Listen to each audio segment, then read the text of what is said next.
A very good evening and a warm welcome to the program tonight. Thank you for joining us. We are talking this evening about bipolar disorder, and it's not a condition that we hear about in our day-to-day conversation. And this may be because we generally do not pay much attention to mental and emotional health. We dismiss these situations as somebody's weak character or witchcraft, or we find something to label it as. So on our show, we try to keep raising awareness about important issues that can easily fall off the radar in our society today. My guest this evening, I'm privileged to have a professor and a doctor, Dr. Musisi Segane, who is a professor of psychiatry at Makerere University College of Health Sciences, Mulago. And he's also a consultant psychiatrist at Entebbe Lakeside Hospital in Abaitawabiri in Entebbe. Thank you so much, Doctor, for joining us. It's a pleasure to have you on the show this evening. Dr. Segane will be giving us a medical perspective to bipolar disorder, while Jimmy Odoki will be sharing his own personal experience. Jimmy, welcome to the show, and thank you for agreeing to do this. I really appreciate it. Thank you for having me, Josephine. It's a pleasure to be on your show. So I'm going to start with Dr. Segane to just set the stage for us, just to explain to us what we mean when we say bipolar disorder. First of all, I have to say that mental illnesses are very common. They are part of our everyday, and there are very, very many different types. And bipolar disorder is one of those. When we classify it, we say it is one of the serious mental conditions. It's really an illness of emotions, extreme emotions. It's called bipolar, bi for two, pole for pole, like North Pole, South Pole. So it has two poles, a very elated pole or high pole, when one is excited, overactive, over-talkative, energetic, argumentative, with what we call grandiose or expansive feelings and delusions. Then it may have a depressed pole, where the emotions are very low and one feels sad, unhappy, no energy, no appetite, feeling fed up with life and even wanting to die, sometimes attempting suicide. Both of these poles cycle throughout one's life, and they may last anywhere between a week to months to even a year. They may be mild, or they may be very extreme. In extreme cases, say of the up pole, which is called the manic pole, one may even become violent and people have to tie them up.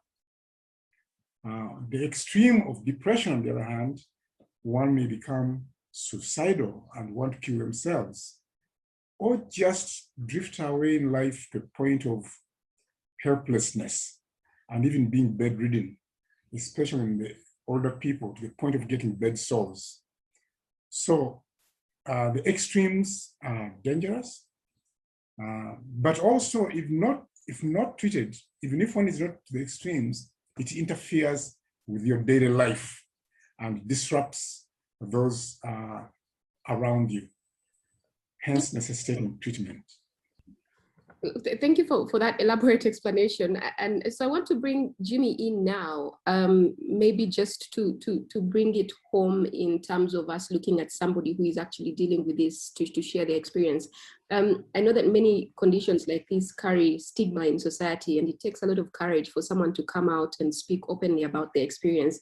But Jimmy, this is a service to society, to those who are suffering in silence, and to those who have suffering loved ones and perhaps don't know what to do. So I thank you for coming to the show and speaking openly about this. I've met you so many times on the streets of Facebook, so it's good to meet you in person finally. Tell me about your experience. When did you first realize that you might have a problem or a condition that requires help? Having bipolar goes, it's been over a period of time. I first experienced, now I didn't know then that I had bipolar, but having seen a doctor and explained and started treating me, I realized that it started when I went to to do my undergraduate studies in the UK. That is when I experienced all those things it talks about, having extreme manic, depression, and being very excited, and sometimes maybe even violent. And in my case, I threatened violence somewhere, and they were not happy, so I was kicked out of the university for behavior that was essentially, it was coming as a result of the bipolar diagnosis. But when I was going to study there, it was nowhere indicated on my medical forms that I had bipolar, and I hadn't had any experience primary to secondary. So it started in universities. When you say the university kicked you out, or the university, said, something was not right, what exactly was happening? Paint a picture for us so that we can relate. When you have a manic situation episode, sometimes you do your things so quickly, people don't understand you. You become argumentative, as he said. So I was almost quarreling with people around me. There are things I didn't understand. I thought normally, if I was in a normal state, I wouldn't have argued. I would have taken it differently. But in that state, I didn't understand. So I got into confrontation with the university staff. I was doing some sort of work during my private time. And then they said I was a threat to some members of the university facility service. And I had to leave out and they limited my time on campus. So I started feeling very lonely when I went out. I didn't have friends. So I started sliding into depression because my case was a case of taken to be an indisciplined case, that I was being indisciplined. Because I didn't explain that I'm sick. I tried to sort of say, I'm from a war area. So sometimes my behavior is what I'm from a war region. So you should excuse me, but it didn't make sense to them because they didn't know anyway. So sometimes it stopped me, hey, where's your identification? Then I'd say, are you doing this because I am a Black person? I would make something small. Maybe if I was normal, I wouldn't have made it a big issue. So, and it was a record of things they were recording. It was an institution that marks everything you do, then brought everything. So it was difficult. But if I'd known that my situation was a result of bipolar, probably it would have been different. They would have known that it needs treatment, it needs to be helped like this, because people elsewhere have been helped. Well, I think what Jimmy was trying really to explain was him as a lay person, as a lay student at university, feeling changes in him that he didn't understand, and he was reacting to in what he felt was normal. However, it was on the extreme.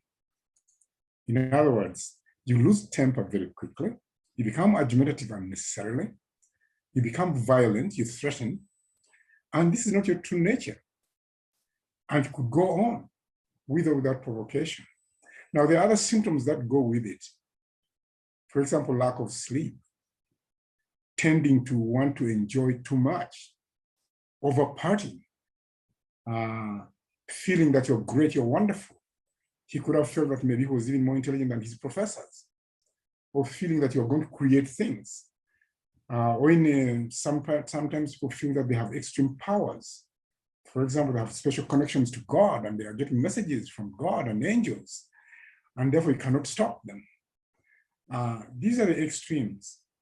But what Jimmy, I think, was very much insinuating there is that it disrupts your normal activity. It disrupted his schooling. He could not sit in class. When you sit in class, you listen to your lecturer. You may ask a question. You don't necessarily argue with them and you tell them you know more. In bipolar disorder and manic state, you will. And if they go on, you may even want to fight them. Now, stresses can induce a bipolar reaction, a bipolar disorder. They can trigger, just like they can trigger a depression. So he wanted to explain that maybe his feelings of stress at that time and extreme anger and annoyance, which he was feeling, which is part of bipolar symptomatology, he wanted to explain that maybe it is because he comes from a war situation. But remember, bipolar disorder is there in peaceful times as well as stressful times. It was there in ancient of times, just like it is today. It's a very common condition occurring in about 1% of the population. So every 100 people, likely one has bipolar disorder or may have lifetime bipolar disorder situation.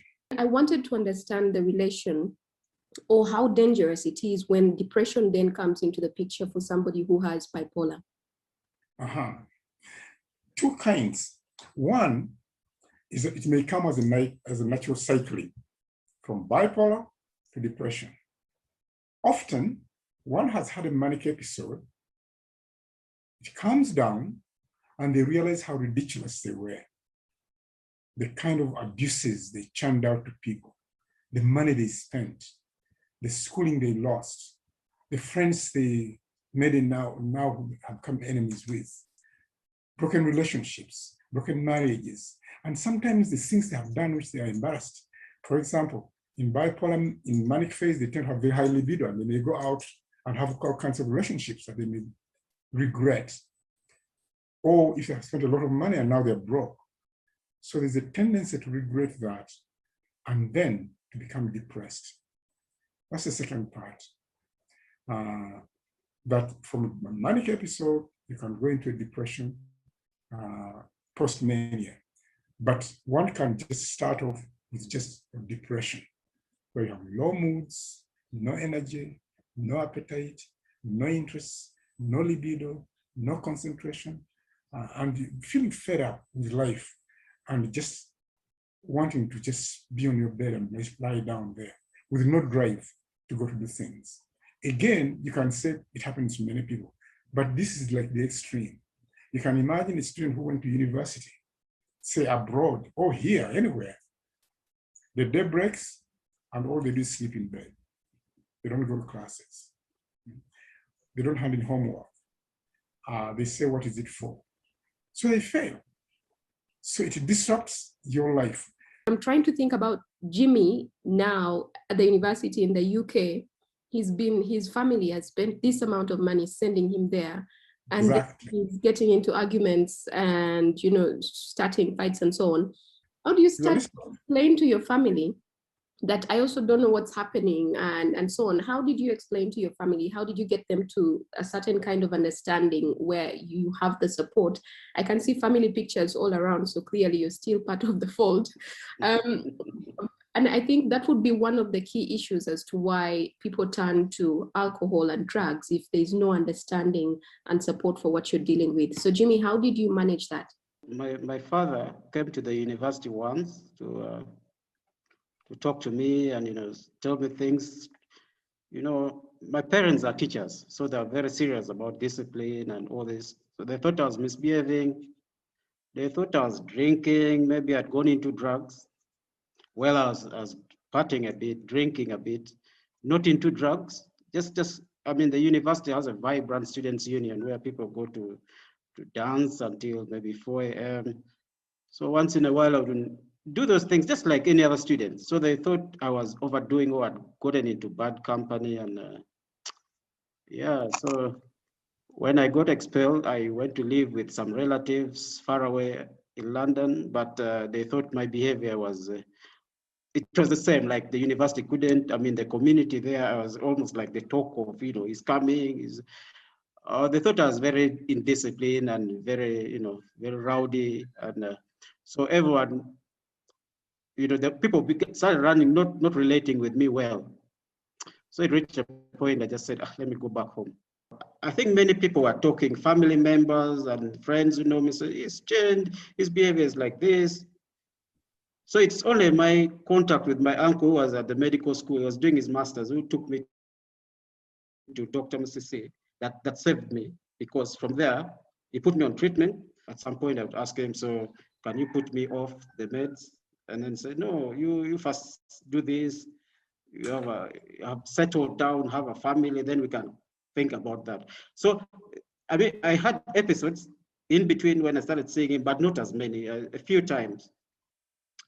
When some things happened, I lost someone, maybe I had a bitter quarrel with family members. And I've had those. I noticed that usually whenever I begin having problems with sleep, I can't sleep for 3 nights, then there's a problem, because it tells me you have to have insights about your problems and know when to immediately seek help. And so I noticed most times it's about sleep. If it's depression, then waking up is so difficult. If I'm used to waking up by 7, I'm up, if I'm getting depressed, you at 10, you feel you're so lazy, you don't want to get out of bed. You keep checking. So whenever I begin noticing any of those things, these days, they say I argue a lot on Facebook. Some people say, oh man, you go and see a doctor. You are the things you're saying on. Sometimes you don't have restraint when you are in a manic episode. There are things you say to people that you wouldn't normally say to them. We're going to take a short break and we'll be right back.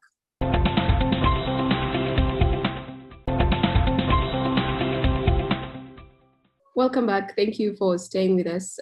We are speaking about bipolar disorder today, and I am privileged to have in the studio Dr. Musisi Sekane, who is a professor of psychiatry at Makerere University College of Health Sciences in Mulago, and Jimmy Odoki, who has been and is continuing to share his journey with us. Thank you both for staying here. Doctor, you earlier mentioned about the prevalence rate. And I wanted to know, in Uganda, have we done any studies? Do we know, so in about how many people in our population of about 45 million are likely to have bipolar? Do we know? Yes, we have done a lot of studies on mental illness in this country, especially the last 25 years. Lots of publications, but of course the medical journals, but we also try to reach out for common understanding of mental illness. The prevalence or the frequency of bipolar disorder in the general population is about 1%, 1 in every 100 people. So if you were in a class, say, when we started medical school, we were 120 people, one person usually would have a bipolar disorder, and they're there.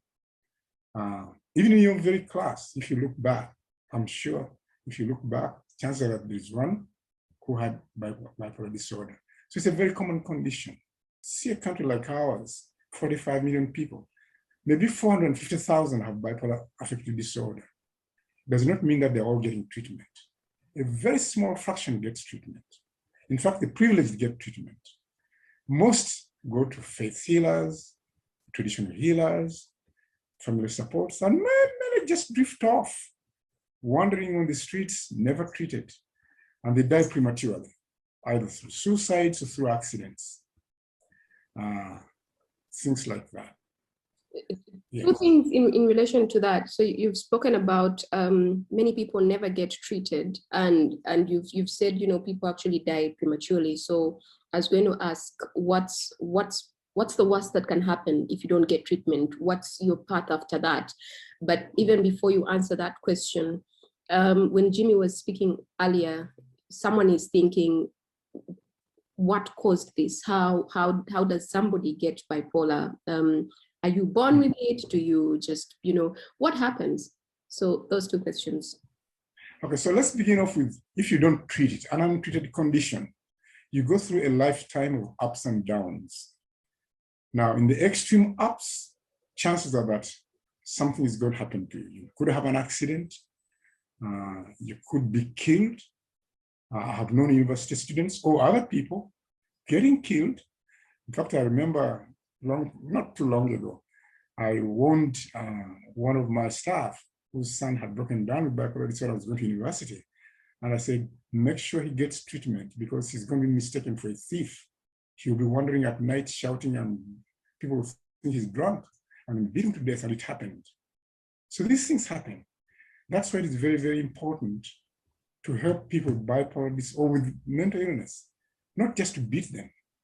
Illness is not treated by beating or violence, but to take them on and have help. When you say that, doctor, I remember a young man recently who was actually also beaten up, mob justice, because people mistook his condition for something else, for him being a thug or something. So it is very, exactly. Yeah. On the other hand, one can get fed up with the condition, being relentless and recurrent, and they become upset, fed up, and they commit suicide. 15% of untreated bipolars commit suicide. That's a very high percentage. die of suicide. That's a very high percentage. And the other percentage dies because of the things that they do, drugs, alcohol, which they don't really choose to do.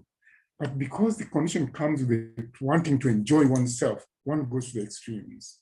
And again, they die of accidents. They may overspeed, thinking that they can outrace everybody. Bipolar disorder can come from without. It just comes on 1% from nowhere. The prevalence is the same in both men and women.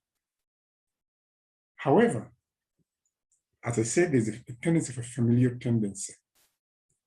In that, if one has bipolar disorder, chances of a primary degree relative having bipolar disorder go up to about 10%. From 1% in the population to 10%, say in siblings or first degree relatives. But then when both, say in identical twins, if one has bipolar disorder, it may go up to 40 to 70%. And if both parents have bipolar disorder, it again goes up to 40 to 70%. So showing a tendency to familiar tendency.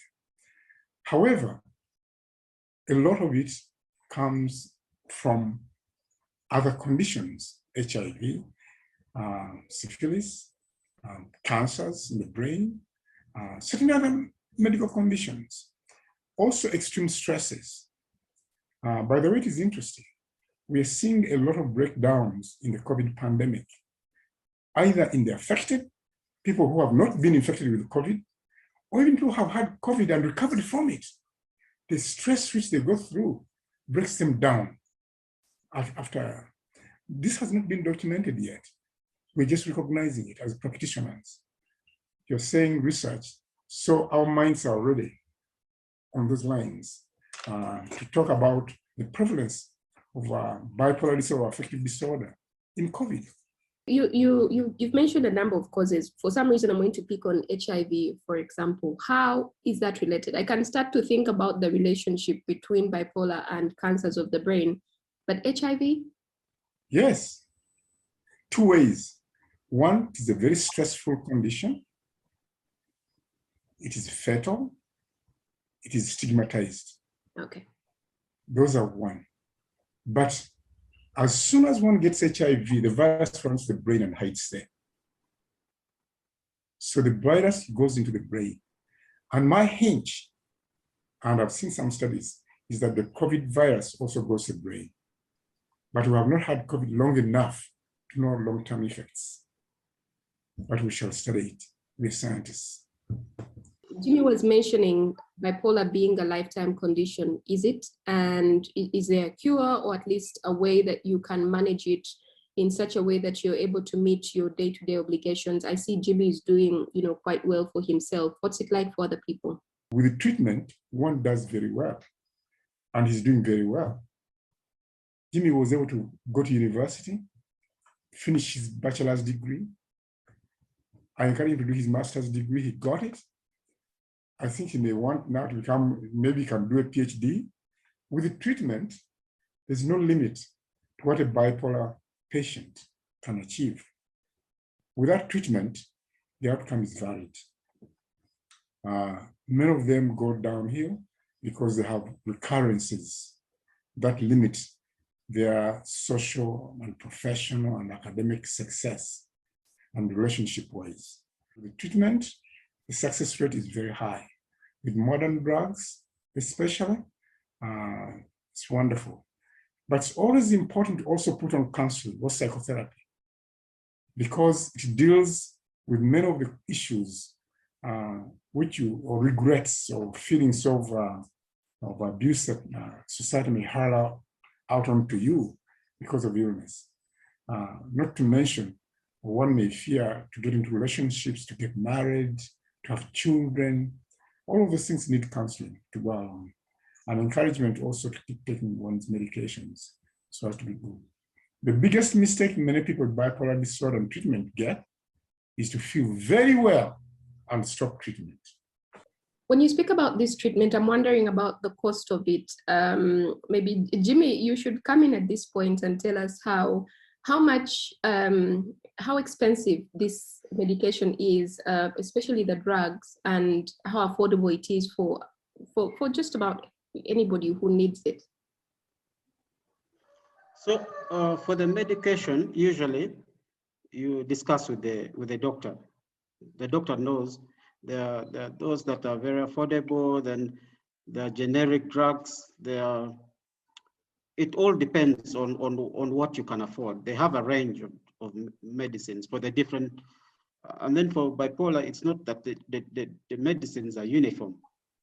Sometimes one medicine may have side effects, a serious side effect on you, and then you discuss with him to change. And then he says, okay, there's this one. You may tell him, no, this one is too expensive for me. I can't afford it. So usually it's a discussion with the doctor. There are three types of drugs. When you are high, there are drugs to put you low or to lower you.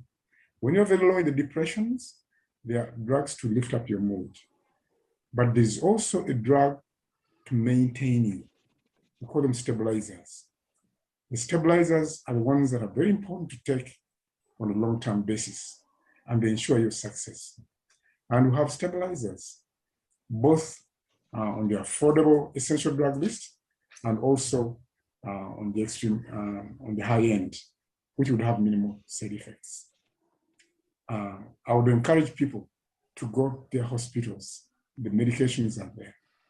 Is there an option to drugs? Is there a certain lifestyle I can live that's free of is there an option for people who cannot do drugs? In modern treatment, we do everything. For example, if you have high blood pressure, we also tell you to lower your salt intake and not to be obese, to lose weight, you know? But does not mean that you do not take high blood pressure drugs. Or if you have diabetes, you have to take the anti-diabetes drugs. But we also tell you to watch the sugar intake and also lose weight and to do exercise.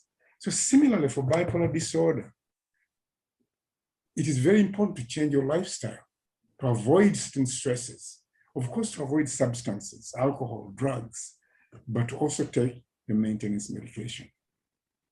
The third one is this therapy, the talk therapy, that psychotherapy helps. Or we have done even our own types of therapies that are very culture sensitive, like group support psychotherapy. In other words, support of the individual with bipolar disorder. We're going to take another quick break and we'll be right back.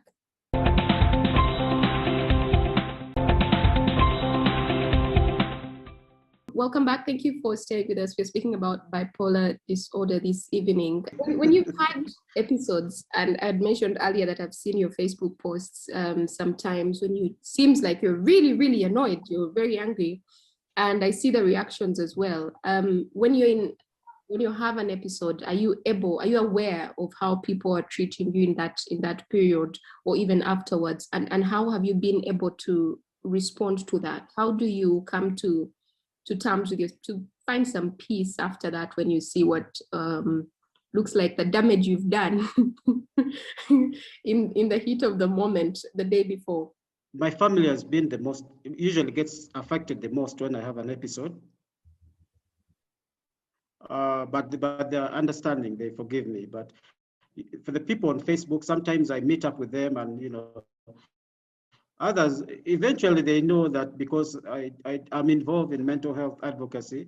Some people read up and know my story, but some people just can't understand. They just, you know, people are all different. I've been attacked many times that, you know, you're mad. People may not like you for what you write on Facebook, even if you don't have bipolar. If you don't have mental illness, people just don't like what you write on Facebook. So someone, a very close friend says, hey, what you write on Facebook, I even fear to talk to you and discuss, because in one moment you may just go and write everything we talk about.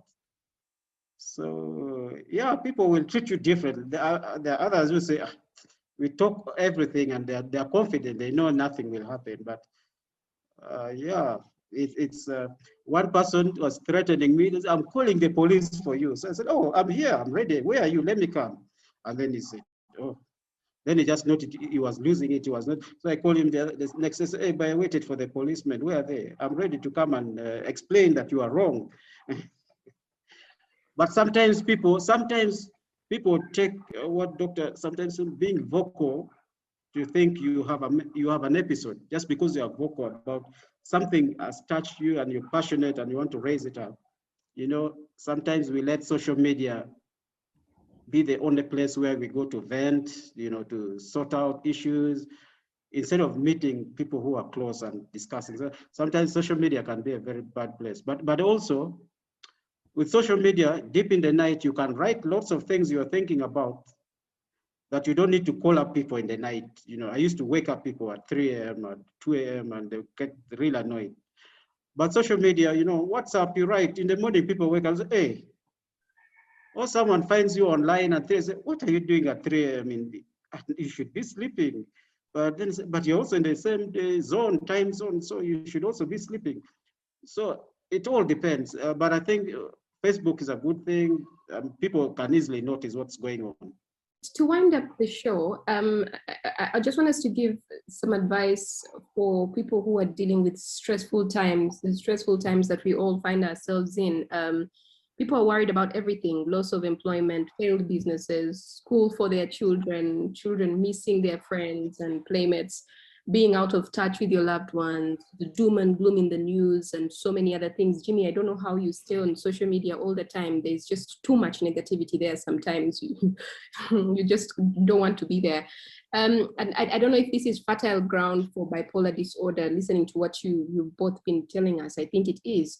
So it's fertile ground for it to either develop or manifest where it has not, been present previously. Professor, how do you see any increased incidences of, do you see any increased incidences of bipolar as we speak as a result of the pandemic, or increased episodes among those who have the condition? And what would you advise the audience in order to keep their minds and emotions healthy? Well, those are three questions. First, stressful times bring on emotional turmoil in individuals. And people, like we said, bipolar disorder is a disorder of emotions. It can be triggered by stress or certain stressful times. As to whether it is increasing in incidence in this COVID pandemic, I can't answer that. No one has done those studies yet. Whether or not COVID can bring on bipolar disorder, we have no answer to that yet. But I know that the stressful times have made people break down, either with depression or with mania or with panic, with anxiety, not to mention physical conditions, ulcers, hypertension, and all of these things. So all of these things have come on, and we are still in the midst of the pandemic. We have now seen this new Delta variant causing havoc in our country, and we have had very low vaccination rates. We don't know. We are not yet at the end of the road, as we have been warned by WHO. In Africa, we've had an unprecedented increase in the episodes. So we have to brace ourselves to try to do our best to survive. And the thing that I'm going to say is that the best way to cope with these conditions, be correctly informed, avoid this infodemic, as they call it, of misinformation, follow the SOPs, keep distancing, sanitize, wear masks, and get vaccinated when your time comes up. All right, so a closing question for both of you. First of all, would I know that I have bipolar? How do I know? How do I check myself? But also, Jimmy, how are you dealing with these times of stress? What are you doing with yourself to keep occupied, or to keep, okay, I'm sure you're working, but also in the times where you feel, I'm not sleeping enough? And I also wanted to ask about insomnia, because I know a lot of people struggle with insomnia and its effect on this as well. How do you deal with the stressful times?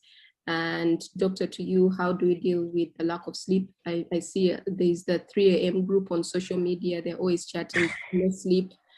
There are all kinds of teams. So how do we deal with all of this? Jimmy, I'll start with you. How are you dealing with the stress? in closing, and your closing remarks, yes. Dealing with the stress is usually about talking to friends, people who are close. Some people don't like to be called very often, so you leave messages on WhatsApp and maybe they respond at the appropriate time. I used to get anxious if I wouldn't get a response immediately from a text message or WhatsApp. Then I know that people are busy doing different, but the ones who are interested will eventually respond. So sometimes you let people do things at their pace, not because you want something, you want it immediately. And then you're talking to their friends, not necessarily family members, but friends who are who you can reach out to at what time immediately, who are open to talking to you at specific times. So it's usually sharing with them what's going on, how are they managing. But also we have our group called Heart Sounds Uganda, where we do mental health advocacy. So people reach to us and on different issues, you can say, oh, go and see doctor, go do this. We are not doctors, though we have lived experience. So from our personal experiences, we can have an idea of how things are. But the very, very medical advice or prescription or diagnosis is done by the doctor. If someone thinks someone read my story I shared one time in the Daily Monitor 10 years ago.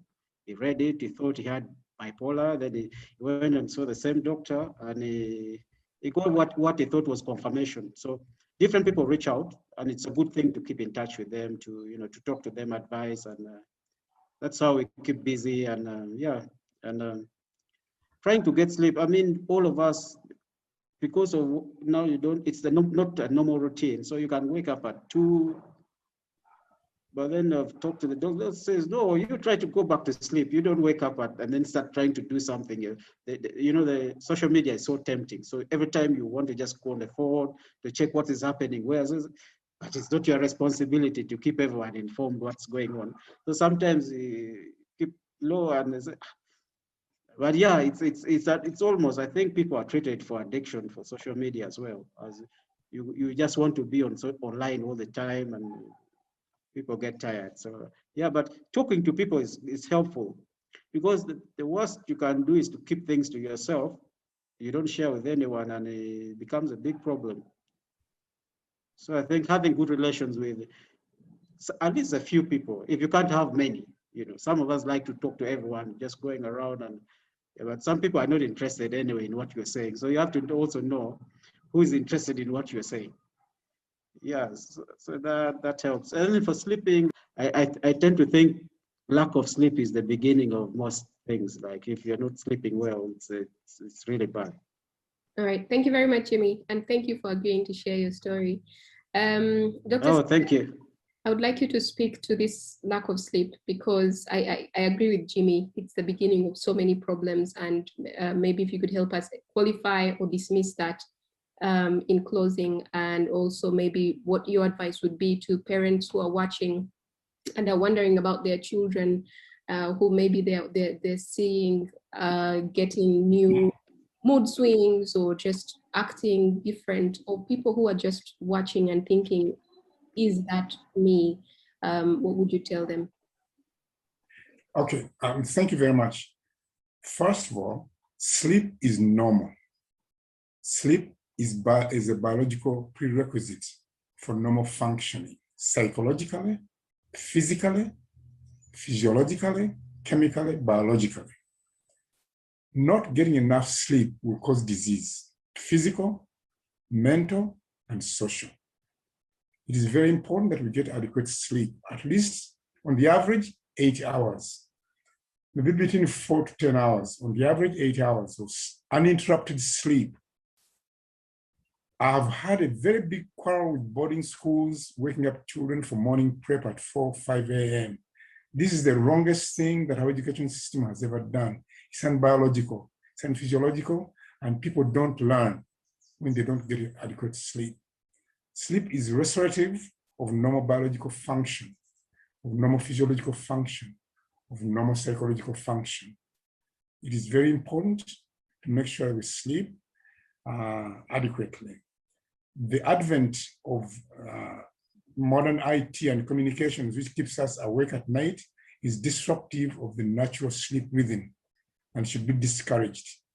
So I encourage those who are late night communicators not to do that, to make sure that you leave 8 hours of uninterrupted sleep in keeping with the social norms, not to begin to sleep at 2 a.m. and wake up at 12 midday. No, 10 to 11 p.m., wake up 6 to 7 a.m. That's what is normal. Even animals follow it. Just listen to the birds beginning to wake up or the cocks crowing. So these are normal things. So in closing, ensure that you get adequate sleep. It is restorative to you psychologically, mentally, and physically, and chemically and biologically. And not to take chemicals that disrupt sleep, like stimulants, coffee, late nights, or these drugs that keep people awake and stuff like that. Those things are all wrong. And to avoid all these so-called work and school programs that disrupt sleep, it's wrong. That's what I would like to close with. As a symptom, yes, lack of sleep is a symptom of bipolar disorder, of depression, of anxiety. And when you don't sleep adequately, persistently, please see a doctor or see a health worker to help you get back to sleep. What I wanted you to speak to finally was people who are watching and thinking about if they have bipolar, where do they start to find help? How do they begin to even reach out to help? And especially right now where there is a lockdown and they can't maybe move to even go and see a psychiatrist or a counselor or anybody, where do they begin? That's now a very long topic. But under normal circumstances, we have set up mental health clinics decentralized, right from health center, you say 2 up to regional referral centers. There are mental health workers there. They can help. So go to your nearest health center to get some help. Now, in the pandemic, knowing about the signs and symptoms of an impending bipolar disorder, lack of sleep is one, constant irritability, angry episodes, getting into endless arguments with people, and people telling you to slow down and you can't, and you feeling over-energized, we should begin to tell you that something is beginning to get wrong, especially when people around you tell you that you have changed. And certainly, if you have had recurrent breakdowns, you must accept that you have a condition called bipolar disorder and you need treatment. Thank you. Thank you both so much for taking the time to speak with me. I appreciate the hour that you've given me to share your insights. Thank you so much and enjoy the rest of your evening. Coming up is NTV Weekend Edition.